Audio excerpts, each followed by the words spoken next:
मी पाहुयात स्थानिक स्वराज्य संस्थेतील ओबीसी आरक्षणावर आज सुप्रीम सुनावणी पार पडणार आहे। राज्यातील रखडलेल्या स्थानिक स्वराज्य संस्थांच्या निवडणुकांमध्ये ओबीसी आरक्षणाच्या मुद्द्यावर सध्या सुप्रीम कोर्टात सुनावणी सुरू आहे। गेल्या वेळी सुनावणीच्या दरम्यान आरक्षणाची 50% मर्यादा जर राज्य सरकार आणि राज्य निवडणूक आयोगाने ओलांडली तर निवडणुका स्थगित करण्याचा इशारा सुप्रीम कोर्टाने दिला होता।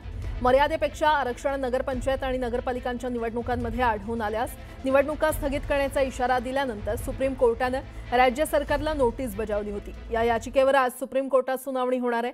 न्यायमूर्ती सूर्यकांत आणि न्यायमूर्ती जायमल बागची यांच्या खंडपीठापुढे ही सुनावणी होणार आहे। सुप्रीम कोर्टाने दिलेल्या नोटिसांवर राज्य निवडणूक आयोग आणि राज्य सरकार काय जबाब नोंदवतं याकडे संपूर्ण महाराष्ट्राचं लक्ष लागलंय। तर राज्यातील स्थानिक स्वराज्य संस्थांच्या निवडणुकांचं भवितव्य आजच्या सुनावणीमध्ये निश्चित होणार आहे।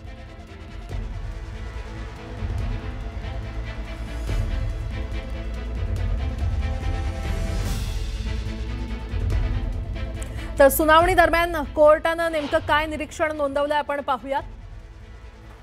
सुप्रीम कोर्टाच्या अधिकाऱ्यांची परीक्षा घेऊ नका असं कोर्टाने म्हटलेलं आहे। राज्य निवडणूक आयोगाला सुप्रीम कोर्टाने हा इशारा दिलाय।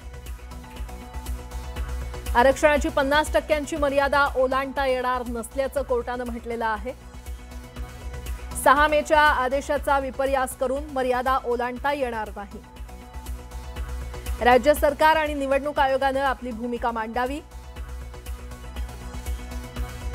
आणि के कृष्णमूर्तींच्या घटनापीठाच्या आदेशाचं उल्लंघन करता येणार नाही असं देखील कोर्टाने म्हटलंय।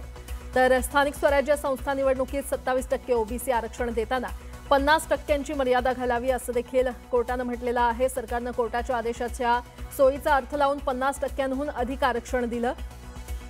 राज्यातील 40%हून अधिक स्थानिक स्वराज्य संस्थांमध्ये 50% आरक्षण मर्यादा ओलांडण्यात आली आहे। काही स्थानिक स्वराज्य संस्थेत ही मर्यादा 70 ते 90% वाढवण्यात आली आहे असं कोर्टाने सुनावणी दरम्यान म्हटलं।